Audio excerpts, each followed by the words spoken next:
All right, so our last lectures will be on contemporary architecture.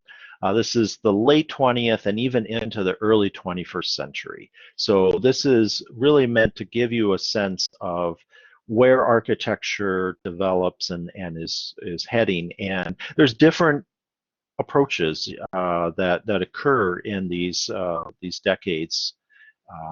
There's almost a continuation of a certain Miesian modernist aesthetic, and there is as we can see here with Frank Gehry, there's definitely a direction towards a more expressionist architecture, and other avenues, even some postmodern, although we've already kind of talked about that, so I'm not going to talk too much about postmodern, but that continues on at least into the 1990s.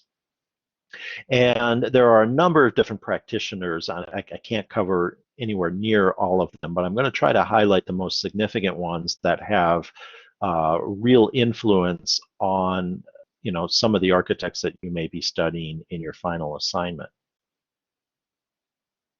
So we're going to start with Renzo Piano, who is actually still practicing. Piano is an Italian architect, and his career starts in the 1970s with a project I'm going to show you just in a minute, the Pompidou Center in Paris. He had trained under Louis Kahn. He had been kind of a modernist, really focusing on detailing, and had gained a lot of experience, especially working with Kahn on museum designs, and so that helps him get the commission to do the Pompidou Center. This is from 1977, and it's in partnership with Richard Rogers, another architect I'm going to talk about in just a minute. And this is a great way to start because it is a radical break from the kinds of architecture that we have been discussing. It is what we might describe as a deconstructivist architecture. The idea of taking all the building components and breaking them apart and revealing all the different parts of a building. It is almost like a diagram that shows how a building works. What is the structure? What are the mechanical systems? What are the vertical circulation systems? All revealed. Architecture up until this time generally had created a envelope, whether it's a box or some other shape, but an envelope in which all of these systems were enclosed, and the mechanical and structural and the various systems were hidden. And so here we are celebrating all of these systems. And so the most, you see the structural columns and grid and even the diagonal bracing on the exterior. We see the escalator that rises you up from the ground to the top floor is exposed on the outside in this glass tube, and the mechanical systems are all fully exposed. Nothing is really hidden away behind walls and ceilings, and it really is a radical shift in architecture that isn't fully embraced. We don't see these buildings everywhere, of course, but it does sort of influence and motivate a number of different architects to really experiment with what architectural expression ought to be. And this is a museum. This is a contemporary art museum in the Beauvau neighborhood of Paris. Ironically, this is kind of an urban renewal project. This was a slum district in Paris, and this area was bulldozed so that they could build this museum. But it was a little different than the American approach to urban renewal, in that, yeah, they tore down a few blocks to build this museum, but they really had hoped and intended, and it was successful, to help revitalize the neighborhood around it. And so it was a little bit of give and take. We'll take a few buildings, put in a really cool new building, but the rest of the buildings around it will be benefited from it. And for the most part, this works. I mean, this is a huge draw in Paris, and so the neighborhood around it is now a nice, trendy neighborhood. Here is a photo of Piano and Richard Rogers during the construction. You can see in this photo actually a little more clearly some of the exposed structure. You can see the glass tube of the escalator on the right there as well. And this also helps to spur a cultural building boom of museums in Paris as well. What the French called the grand projet, or the grand projects that continue on. And some of the architects you can pick for your assignment actually worked on some of those. And we'll actually see one or two other examples in today's lecture. So Richard Rogers, the partner on the Pompidou Center, also launches a successful career, and this is his Lloyds of London building from 1986. And this is a office building in the same architectural genre of the Pompidou Center, which is to deconstruct all the building elements and expose them for view. This, at first glance, might look like a oil refinery or a factory building or something like that, especially with these massive vertical ducts and so forth here. But it's an office building, and it's an office building for an incredibly, prestigious London insurance company. So this was a radical break for, you think insurance companies conservative and they're going to want a very staid office building. But in fact, they were very progressive, and they said, hey, give us something really distinctive. And when we talked about postmodern architecture, the developers liked it because it was flashy and it sort of attracted people's attention to the building, which would attract tenants maybe. A business who wanted to sort of promote themselves and say, hey, think of us. This is a way to do that through architecture. This is definitely very popular building, and even tourists who don't know anything about architecture, they come across this building, they go, whoa, what is this? And they take a picture of it, and then they'll find out it's Lloyds of London, and they're like, oh, Lloyds of London, I can get my insurance from them or something. Here's a view of the interior. It is a completely open atrium on the inside. It's almost like a vertical shopping mall in which you have the open atrium and the offices are surrounding it, and they're connected by escalators and transit links. And it's not always successful. I don't know how well it works at Lloyd's, but at the State of Illinois building by Helmut Jahn in downtown Chicago, it was deemed somewhat of a failure. It was very loud and noisy, and state employees said that it was hard to concentrate in working because of the noise that reverberates to this atrium, and also hard to climate control because you're not trying to heat or cool offices. You're trying to heat or cool this whole giant space with what essentially is a vertical chimney where warm air is going to rise up through this, and it's very difficult to maintain the systems in a building like this. So going back to Piano, he really continues his career, especially in museums. He's probably best known for that. This is the Jean-Marie Chabot Cultural Center in New Caledonia. I believe it's a Pacific island. And this is a regional architecture here, right? So this carries on the previous lecture about modern architects trying to anchor their buildings to a specific site.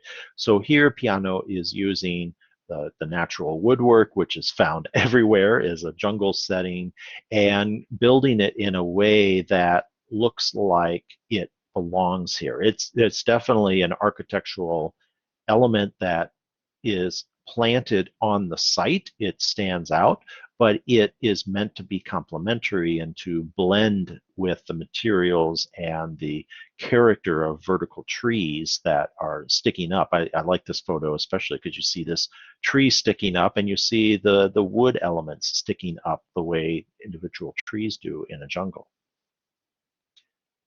Here is a section view through it. So these large curved screens are really kind of a visual anchor for the building, which is really tucked in behind here on a lower scale. And it's a gallery and cultural center essentially for them. This is the California Academy of Sciences in San Francisco from 2008.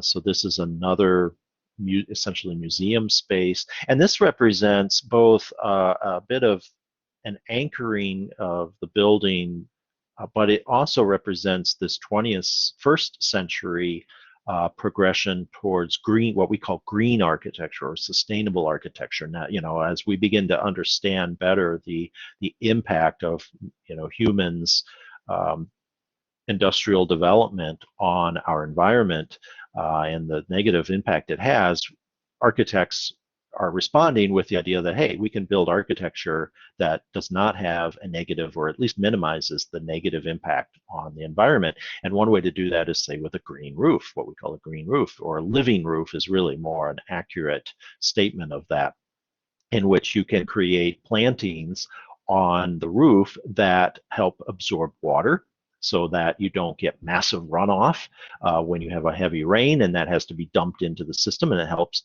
that leads to flash flooding. It reduces, greenhouse emissions because, these plantings are absorbing carbon dioxide and all of that. And it also reduces the heat load on the building. You don't have a big roof that you have to insulate. You have this greenery that is providing a natural insulation. So, and he has wide overhangs to limit the sun angle that hits the walls and goes in the windows of the building. So these are the types of techniques. You can also do it with mechanical systems, but these are architectural techniques that lead to more sustainable buildings. Here's a detail of the roof with all the little porthole windows that even open. Here's a concept in the last part of the 20th century. More and more buildings, especially office buildings, were hermetically sealed. You couldn't open a window, and everything had to be climate controlled with either air conditioning or heating system. But on a lot of nice days, you could open the window and not have to run those systems. So now architects are increasingly designing buildings that can draw in more fresh air, either through mechanical means and the user can't control it, or the user can just throw open a window on a nice day, turn off the AC, and get some fresh air in. Here's a detail of the overhanging canopy. So this diffuses the light that hits the building and washes into the interior. So it's also a way to control the environmental impact on the architecture. And Piano, you may know, is famous for a great building in Chicago, the modern wing to the Art Institute. This was finished in 2009. Here we see it from the Lauri Gardens, which is a fantastic urban space or sort of landscape space to visit in Chicago, especially in spring.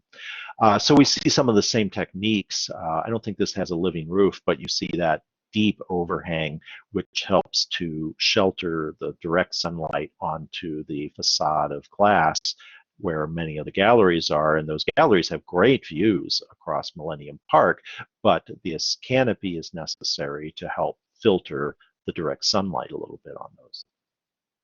And on the interior, we see a lot of modern architecture here. So the lessons we had learned about, no ornamentation and, these sort of open riser stairs, we saw this in, Eero Saarinen's GM Center, this kind of staircase here. So these contemporary architects aren't always reinventing certain things. They're carrying over often the lessons and the aesthetics of modern architecture, but they're applying new lessons and new techniques in various ways. And one of the most sort of famous things, at least for tourists, is to kind of go across this bridge that gives you great views of the Michigan Avenue street wall and Millennium Park. I always felt that there's a little bit of a downer because you take the effort to go all the way up that bridge, and you get to the top and you think something special is going to be there, and it's really just an elevator vestibule to take you back down to the lobby of the modern wing. And I always thought that was a little bit of a, anticlimactic experience, but the view from the bridge itself is really fantastic. So another architect that is really critical is Norman Foster. Foster is a British architect. He studied at Yale, met Richard Rogers there, so there is some tie-in and partnership at times with Richard Rogers. A lot of these architects, connected in one way or another. And again, really worked sort of in the mode of Richard Rogers in his early career, but then by the 1980s began sort of a new direction in architectural aesthetic. And he also has had really high profile commissions in the 90s and 2000s. So here is an early work, one of his most famous early works that kind of made a name for himself, and that's the Hong Kong Bank from 1986. And you can see this is Richard Rogers. This is Renzo Piano, the Pompidou Center and the Lloyds of London in Norman Foster's vision. So the exterior is fully expressed with structural systems. You see this element right here about the middle. These are essentially trusses that help support the building structure itself, and then we see the glass wall facade exposed behind other structural elements. We see towers that are the elevator channels and things like that. So it's a fully expressive building. I think in this view here we can see that structural expression even more. And again, we've seen something a little bit like this with, say, the Hancock building in Chicago by SOM, where Fazlur Khan, the structural engineer, said, hey, let's expose the diagonal bracing of the building and let's angle the tower to show that it can get narrower towards the top. The same kinds of concept is applied here, but in a totally different architectural expression. And also, like the Lloyds of London building, this is an open atrium space with the offices essentially on vertically on the sides. And this, interestingly, has its roots back to Frank Lloyd Wright. I can't finish off our semester without talking about Frank Lloyd Wright. His design for the Larkin building in Buffalo, which we didn't really talk about, but that was this type of space. He had an open atrium space with offices flanking the atrium vertically on the sides. It wasn't as big or grand as this. It was only a couple, 3 stories tall. And it sadly got destroyed. It's one of those losses that lead to preservation movement. It got destroyed, I think, in the 1950s. But it was well known, and the same concept, essentially almost 100 years later, is being applied in these very, very modern contemporary office buildings. Here's another view of it, and you can see how the offices and the banking hall are all exposed in this atrium space, which, again, how well does this function in the sense of sound and environmental controls? These buildings do have their challenges. And just like most contemporary architecture that really breaks the boundaries, sometimes those experiments are not as successful as one might hope. So one of his most prestigious projects in the 1990s is where he is starting a different sort of aesthetic, and that is German Reichstag reconstruction. So the Reichstag was the parliament building for the German Republic. This is a view from 1895, and it was this very neoclassical building that Schinkel didn't design this, but it's in the genre of Schinkel, and it had this beautiful cast iron and glass dome over the centerpiece here. But in I think it was either 32 or so, in the very early 1930s, right after Adolf Hitler was made chancellor, the building mysteriously burned, and Hitler blamed it on communists and other opponents of his as an arson. Most likely he had his own people set fire because Parliament was going to be a nuisance to his autocratic rule, and it served his purpose as well to blame it on his political opposition, and he could then crack down on them. And this was a major event. This triggered basically the rise of Hitler to the autocratic ruler that he became in the early 1930s. And it sat there as a burned out hulk throughout the 30s and 40s because he wasn't about to rebuild it and put power back in the hands of an elected parliament. And so this is kind of what it looked like. This is what it looked like after World War II during the Russian Soviet attack on Berlin to end the war in Germany. They threw a bunch of bombs at it, and it damaged it even more. But it still sat as a hulk because it was right at the border of the Berlin Wall between East and West Germany. It sat in the western portion of Berlin, but it was, nobody knew what to do with this thing. The capital of West Germany had been moved to Bonn, a city in Western Germany, and of course East Germany had a separate political system. So after the reunification of East and West Germany in the early 1990s, the decision was made to move the capital of the unified Germany back to Berlin and to rebuild the Reichstag as the Parliament building again, and Foster is hired to do that reconstruction. So the exterior stonework, the shell of the building, was restored. It had survived, and so it was essentially restored.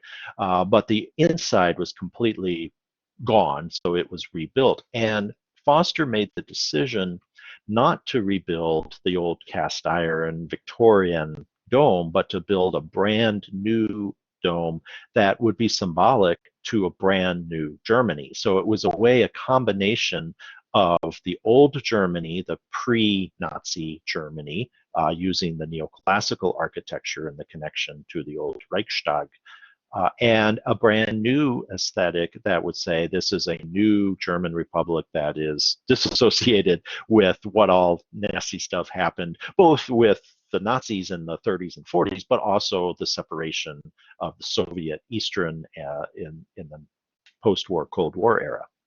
So really, this is a really amazing building in a way of symbolism. And here's an aerial view of it, and you can see the new roofs that extend around. There's some inner courtyards, but you also clearly see here this glass dome. So it's predicated on the old cast iron and glass dome of the original, but it is not meant to mimic or copy it. It's meant to be a brand new aesthetic. Here's actually my view of it. I saw that 10 years ago and got to tour it. Tourists can actually go into the building. They can take an elevator up to the roof, and you can walk. There's a spiral ramp. You'll see it in a minute a little better. There's a spiral ramp inside the dome, and you can walk all the way up to the top, and you can literally look down into the glass skylight of the assembly below. And so if you're German, you can literally look down on your elected representatives, which maybe has some symbol of look down on your elected representatives, but it is meant to probably more optimistically as you can look at your elected assembly working for you. It would be the more optimistic approach to that. This is also, by the way, a very, we were talking about sustainable architecture with Renzo Piano. This is also incredibly sustainable building. This big funnel you see in section here actually collects rainwater. It has an open oculus at the top of the dome. When it rains, that water is collected and funneled down into the building innards where it is used for building systems. The hot air, again, symbolic, the hot air of the assembly, right, is filtered up and is allowed to escape out the open oculus. There is mirrors on this funnel that direct light down into the space, so that reduces the amount of artificial lighting that has to go in the building. And there's a lot of other systems that I won't go into that make this building an incredibly sustainable building. So here's a view from the ramp looking inside. There you see the mirrors on that funnel. You see the skylight there where you could look down on the assembly when they're in session. You can look down on them doing their work. And there's also, because direct sunlight hitting these mirrors and shining down into the skylight might be a little too much, there's actually a sort of a louver panel that rotates around and follows the sun automatically, so that where the sun is directly hitting, it is filtered and it doesn't have this, laser beam light down and burn up one of the legislators. So Foster does a lot of other work in this sort of genre of taking this glass and steel and really sort of expressing designs. This is the City Hall building, which looks like it's being blown over or something like that, which maybe has its own symbolism. There you can see the Tower Bridge off in the background there. Perhaps a little more famous because it's taller is an office building blandly named 30th Street Mary Axe, although that's kind of an interesting name for a street. But people just started calling it the Gherkin because it looked like a little pickle. And it's an office building with a very odd form and shape that is not your box, right, of Miesian architecture, but the exterior is more or less Miesian. It's a glass facade. It has an expressed structural system, so it's taking some of those lessons of Miesian architecture, but it's putting it into a form that is much more expressive. And the last Norman Foster I'll show you is the Hearst Tower, New York City, from 2006. This is actually on top of an older building, and again we see, like the Hancock building, a very expressive structural system on the exterior, but instead of sort of tapering it the way Hancock is done, they just leave out elements in these triangle forms. Again, these triangles are the cross bracing for wind loading and so forth. So this is expressing the structural system purely here, but making it an interesting architectural form. All right, next up is I.M. Pei. And Pei, who just died last year, was Chinese, born in China, moved to the US in the 1930s. He studied under Walter Gropius at Harvard, so we've seen his connection to the Bauhaus. And again, early on had practice in the Bauhaus style modernist movement, but he begins to break out of that by the 1980s. And he also does a lot of museum work that we'll see. But one of his early, more Miesian projects is from 1972, finished 76, and that's the John Hancock building in Boston. This sort of puts his name on the map. In some ways, in a slightly bad way, this was famous for a while because the glass windows kept blowing out. It happened more than once, I believe, and that's really bad when a big sheet of glass comes crashing to the ground. And so they had to do quite a bit of work to the facade of this to get it right. And I can't remember if it was the contractor's fault or if it was the design issue or a little bit of both. But we're architects, so we always like to blame the contractor. But it's just a glass box building, so it's a very Miesian style tower in many ways. But he used a reflective glass. Let's see if I can show you a little bit better in the next photo. A very reflective glass that he intended would reflect the sky all around it, because this was controversial when they were proposed to build this. It's in a historic neighborhood. Trinity Church by H.H. Richardson is right here, and people were quite upset that this massive high-rise tower was going to be built in this setting. And his proposal was, well, if I do it like mirrored glass, then the building will disappear. It'll look like the sky, and you'll see the reflections of all these beautiful historic buildings on it. Obviously, the building got built. I don't know whether it was because of that argument or not, but the idea that you don't see the building, that it just sort of disappears, is a bit of an oddity.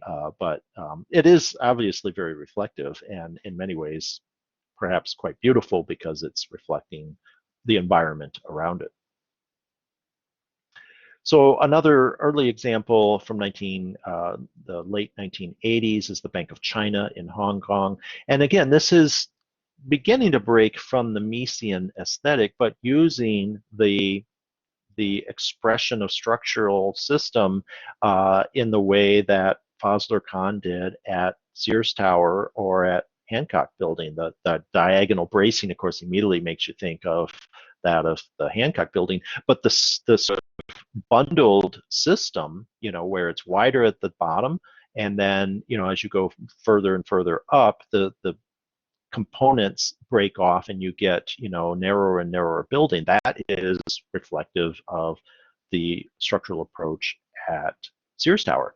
And so, you're using those concepts, but in a totally new aesthetic. And I think that is, really representative of what I'm trying to show with this lecture on contemporary architecture and the direction it heads. It uses those lessons learned, many of them really learning them from the old Bauhaus masters, like in this case Gropius, but then, applying a more contemporary aesthetic to it. So in 1978, he gets the commission to design what's known as the East Gallery of the National Gallery of Art. This is in Washington, D.C., right along the National Mall, very prominent site, but a very odd triangular site. In a moment, I'll show you. So here is the original neoclassical gallery from 1941, and this is an addition to that. So this was not touched, but the site was a tricky one. Here is the old building, and this is the new East building, and you can see the mall is down along here, and Pennsylvania Avenue comes in here, and so it creates this very odd, almost triangular site. And so Pei's solution is to double down on the triangle form and make his building a series of triangles that reflect the site. So in a way, it's a little bit like a regional modernist design, because he is really anchoring his building to the specific site that it is located in. And here's a kind of a rough massing floor plan that shows you how he doubles down on these triangle and parallelogram-like forms.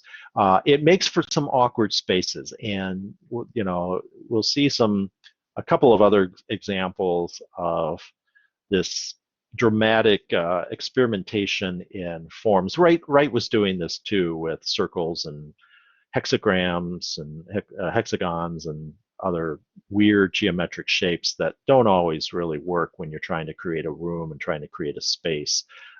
But it creates some pretty dramatic architectural forms that you see in this view, where it's just the sharp angle at the corner here that creates almost a sculptural building in and of itself. And like we saw with Wright's Guggenheim Museum, this trend that started with Guggenheim to create a museum that is a work of art in itself carries on, and a good example is the National Gallery East Wing. Here's a view of the interior. So the main lobby space is kind of nice. It's this open, even though it's sort of a triangular form, it's nice and open. You got a bridge that cuts across. You got this skylight system, but it's in some of the galleries and wings where you get these weird shapes that are left over at the points of the triangle. Perhaps his most famous, and some might even say infamous, project happens in the late 1980s at the beloved Louvre Museum in Paris. This is another one of these grand projects that starts with the Pompidou Center and continues on.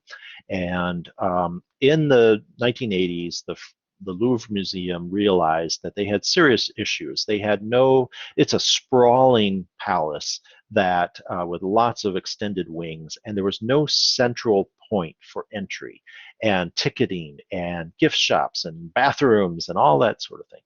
And so it was very difficult to manage, and it was difficult for tourists to walk around, because if you wanted to see something that's in this wing here on the right, but the entry is over here on the left, that's a long walk to go all the way around the building, around this courtyard, and get around to this other wing. But if you try to have multiple entries, that makes it more difficult to manage the tourists coming and going. And so the plan was to create a new wing that would be this unifying common space of ticketing and crowd control and bathrooms and gift shops and so forth. And Pei's solution, and I think the general solution was going to be to depress it on mostly underground, but you have to get into it from the plaza here. And how one does that was a huge challenge. And Pei's solution was to introduce these glass pyramids with one central one as the main entry and smaller ones scattered around as little light wells into the spaces below. And it was massively controversial. I was in architecture school when this was being planned and built, and I had professors who just derided this thing as the worst thing that could ever happen to architecture, to Paris, to the Louvre, you name it. This was just going to be a terrible thing. So here in this plan, you can really see what I was talking about in how there is no central entry point for the museum. If you try to have an entry over here, you still have to walk a long way to get over to here. And of course, these wings way over here are very remote from even the more centralized component in this area. And so in the main courtyard right here is where this new addition is, and you can start to see very faintly the pyramid. This square right here is the main pyramid, and then the gray shadows are the fountains around it, and then smaller pyramids around that. And so now all the tourists enter into this main entry point, and you can quickly go into this wing, or you can quickly go into that wing, or you could quickly go into this wing. It's still a long walk. It's a huge museum, no doubt about it, but it certainly centralizes all those resources much better. And of course, most tourists come in, they want to see the Mona Lisa, and they want to see, you know, the winged Pegasus or something like that, and then they leave. And they never see the gallery way off here in the far, you know, whatever obscure art, you know, form is in this gallery down here gets largely ignored. But still, that makes that more user-friendly for the tourists. And part of Pei's solution here was to create, a little bit like his solution for Hancock, which was, well, we'll create a mirrored glass that reflects the buildings around it. He thought, well, I'll do a glass structure that is transparent. You'll just see through the pyramid and you won't even know it's there, was somewhat of the argument at the time. And, you know, that looks great in a rendering, but you know, when the structural engineer gets involved and says, well, somebody has to support all this glass and keep it from crashing down on people, then you have a lot of structure. So as you can see here and in this next view, it's not all that transparent. So it is definitely an intervention in the space. And I think there's probably still some people who don't like it, but it's actually now pretty well accepted and loved by Parisians as this, you know, architectural monument, maybe kind of in the way that the Eiffel Tower was derided and despised in its earliest days, and people couldn't wait for it to get torn down. But of course now it's beloved. It's the symbol of Paris. Here's a view from the inside. These are some of these are my photos when I was last there. And so you walk in, you go down this nice monumental stair, you have this big open space down below with lots of light in there. So when it's not overcrowded, which is usually is, it's a nice space for the entry for tourists. So it certainly works well functionally. You know, again, its aesthetics are still a little bit controversial. And if you're looking back up at it, it's certainly, you know, on its own, it's a really interesting space with the geometries and the design if you disassociate it with the historic Louvre Museum itself. Interestingly, he was chosen, here's one last view of it, he was also chosen, again, somewhat controversial in the early 1990s, to design a new museum for the Rock and Roll Hall of Fame. And controversial just because, you know, rock and roll is supposed to be about youth. It's supposed to be about radical and breaking free and doing things that haven't been done before. And they pick, by this time, an elderly Chinese architect that, you know, there was some like, you know, really, you know, we couldn't get the most, you know, brightest up and coming designer for this, but he gets the commission because of his museum experience to create the Rock and Roll Museum in Cleveland. And it's finished in 1995. And his aesthetic for it is a little bit influenced on the idea of a turntable, a record player, which in 1995, people still knew what that was. And I know it's kind of trendy now, so maybe some of you are like into vinyl records again. But, you know, we don't even have CDs anymore, really. Everybody's downloading and streaming their music. But this is supposed to be the stylus and the needle of a record, of a record player, which is how rock and roll was originally listened to, was on vinyl records. So there's a little bit of a symbolism on that. And he uses that pyramid form that we just saw at the Louvre here to create this entry lobby space and clads the building in this white. So it remains somewhat controversial from an architectural standpoint as to whether or not this best represents the idea of rock and roll. But it's still an important building. From this front view, you can really see that those same Louvre pyramids, recycled and reused in this museum here.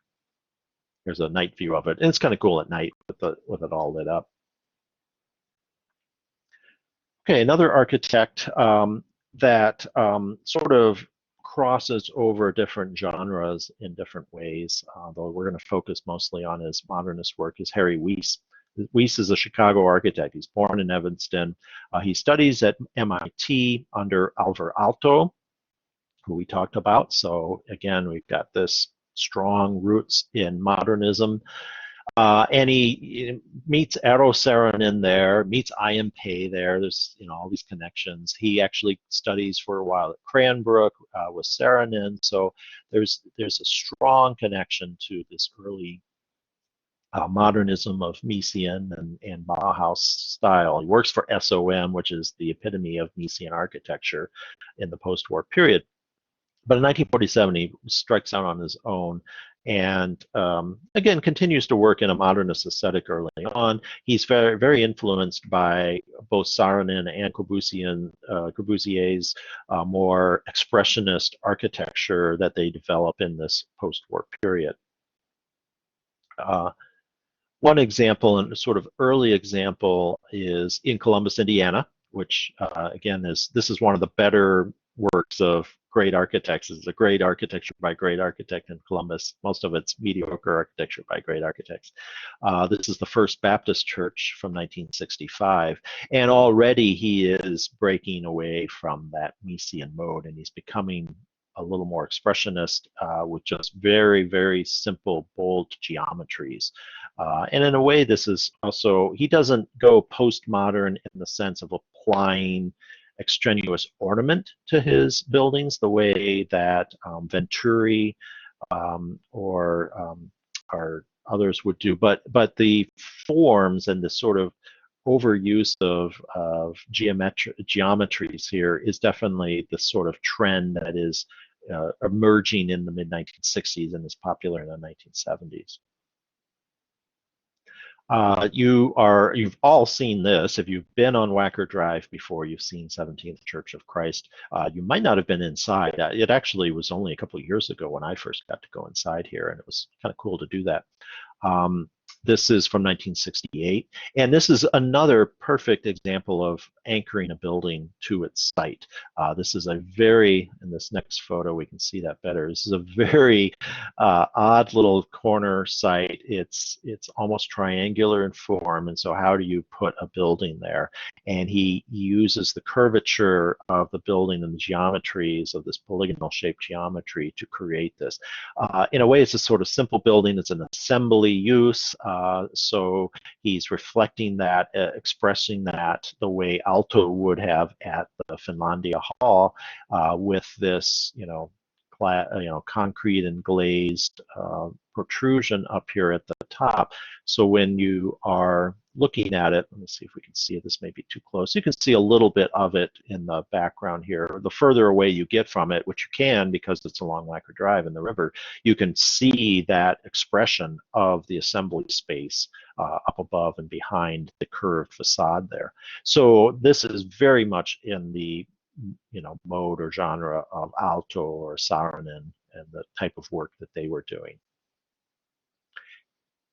Here is a view of the interior. It's a pretty cool space, and if you've seen the movie Divergent or Divergence or something like that, I forget the name of it. It's that post-dystopian view of the world. There's there's a scene, important early scene in that takes place, actually was filmed in here, because the whole movie was set in Chicago. In this sort of, it's kind of a cool movie to watch because it's like this post-apocalyptic view of Chicago, where it's like a jungle growing out of all the towers in the abandoned city. But this is, the interior here is also very much in that sort of expressionist plastic mode of concrete, of this curved concrete ceiling that we might have seen at Ronchamp or in, Alto's work or in Saarinen's work. He's also pretty famous for the design of the Washington, D.C. metro system in the mid-1970s. D.C. creates a brand new metro transportation system, and Weiss's firm is hired to design the stations and the overall aesthetic, which has continued even as the system has expanded, even though, of course, Weiss now is long dead. But the same design aesthetic is applied to the whole system, and it's an innovative waffle slab, concrete waffle slab system in an almost a barrel vaulted arc that creates this open column-free system with the trains in the middle and the platforms on the side. And if you compare that, right, to the subway stations on, say, the L, the Chicago's L, it's a huge world of difference. They're clean, they're bright, they don't have the columns and the walls that are in there. They have wide platforms. It's a beautiful system to go on. It's showing its age, and it needs a lot of investment, especially on the train cars. But the overall, if you go to DC and you ride the metro, it's a beautiful aesthetic and experience compared to down in the dirt, dingy subway of Chicago's L. And same thing with New York. And those were older systems, and they had different technologies at the time. But this is a great way of using the structural system and expressing that. And that's what creates these waffle slab systems. They look like the coffers almost of the Pantheon Dome, right? And it does the same thing. You don't need the space in between, so this is left blank and open, and you're just seeing the ribs of the concrete beams, essentially, but they're arcing it to create a stronger structural system than you would with a flat slab. And he also has another pretty famous, hopefully you don't get to see the inside of this building ever. This is the Federal Detention Center in Chicago from 1975. And he goes radical with a triangle on this site, which has nothing to do with the site. So he, whereas he beautifully anchors the Church of Scientists and on Wacker Drive to its unique site, this is just applied geometry here.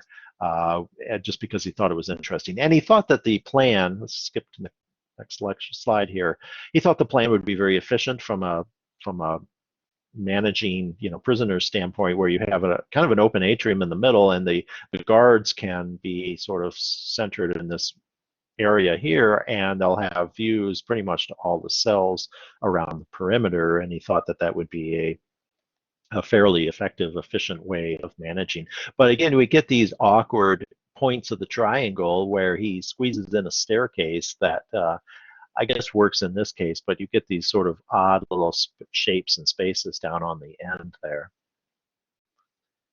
And the reason for the very narrow vertical slits, of course, on this building, if you ever wondered what it was, maybe even, is because it's a detention center, and so you can't have big wide windows. But he, at least said, hey, they're in the loop. They ought to have at least views of some of the architecture and the buildings around them.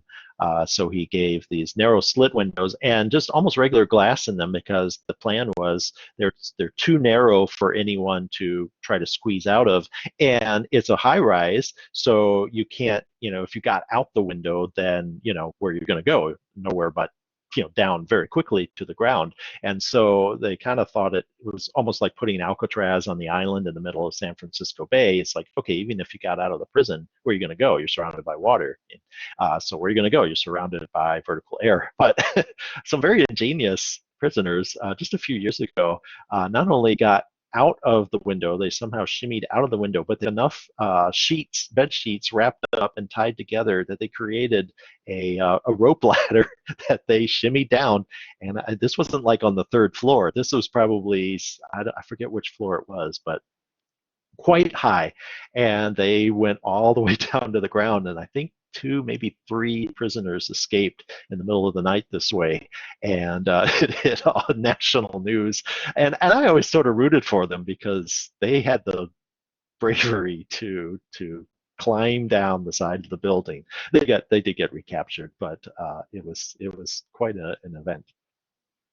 And we even have in Oak Park a Harry Weiss design. You may not realize, but Village Hall is a 1975 Harry Weiss, and he uses these weird geometric shapes. So this is in the genre of what we just saw in Harry Weiss, but also of I.M. Pei and what he was doing and so forth with these strong geometries.